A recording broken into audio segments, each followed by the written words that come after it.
20वीं सदी के प्रारंभ में हरियाणा के हरि प्रदेश रिंढाणा की धर्म धरती पर पिता श्री गंगाराम जैन के गंगा से पावन आंगन में मां चंद्रावली जैन की चंद्र सी कांत मनहर किरणों सा सौम्य पुंज पाकर पीपल राय खानदान महिमा मंडित हुआ।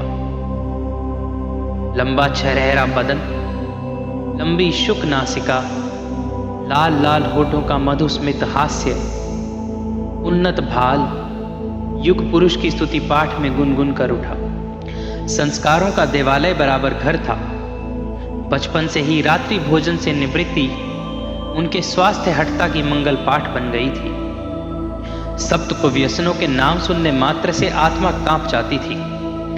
रूह में बगावत के शोले दहकने लगते थे। ओठों पर क्षोभ भरी वेदना फड़फड़ा उठती थी। जैन होकर शराब पिए, मांस अंडा खाएं, चोरी जुआ पराई स्त्री से स्नेह रखें तो वो महावीर का नहीं शैतान का उपासक है।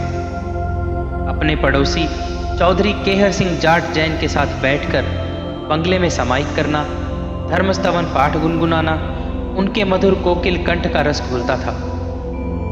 उर्दू में आलिम फाजिल, व्यापार में कुशल, 16 साल की उम्र में कच्ची हरी वनस्पति का सर्वथा त्याग उनके संयम संस्कारों का स्वर्ण कलश है।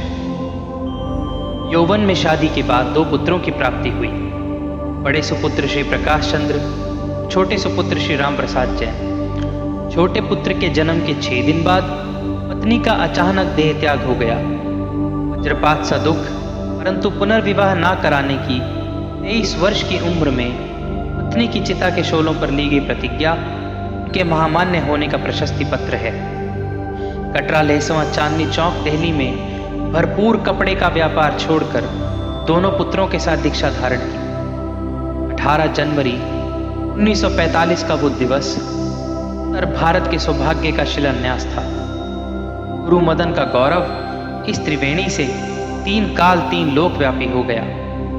संयम में कठोर, शास्त्र ज्ञान के निरंतर स्वाध्यायी, आजीवन एकाशन तप की कठोर प्रतिज्ञा, सादा वस्त्र, पिंडली तक का चोलपट्टा उनके गौरव को गगनचुंबी बनाता था। समाज निर्माण का दृढ़ता भरा धैर्य, कठोर चर्या में चौथे काल जैसी जीवन शैली, अदम्य साहस, शहंशाहों एवं धन्ना सेठों की अकड़ में फंसे समाज को बाहर निकालकर सर्वसमन्वयी समाज की रचना के पुरोधा। संतों में सुविधा भोगी जीवन शैली पर सुदर्शन चक्र सा अप्रतिहत वार करने का दम उनमें था। गृहस्थों में प्रामाणिकता की प्राथमिकता, उत्तर भारत को समृद्धि के ब्रह्मा बनकर दिशा दी। सौभाग्य लिखने का दूरदर्शिता भरा दृष्टिकोण उनके पास था। गुरु भाई सुदर्शन लाल जी महाराज के शिष्यों में संयम की सावधान जीवनचर्या भरने के एकमात्र संत पुरुष थे। तपस्त्याग की साक्षात प्रतिमा, वज्र सी कठोर साधना, दया से भीगा मन, सावधान संयम का नाम है।